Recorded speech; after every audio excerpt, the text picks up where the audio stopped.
Hi guys, today I will show you how to put shoelace on shoes step by step.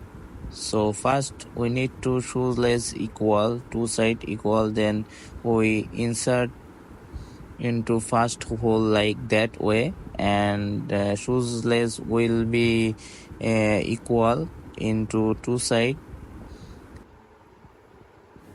Now we need to right side lace insert up from the left side second hole.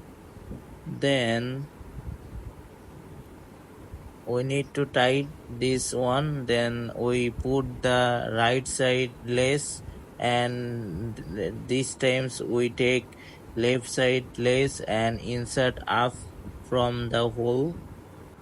Now follow this step one by one, then you will be able to put lace on your shoe perfectly. So just follow those steps.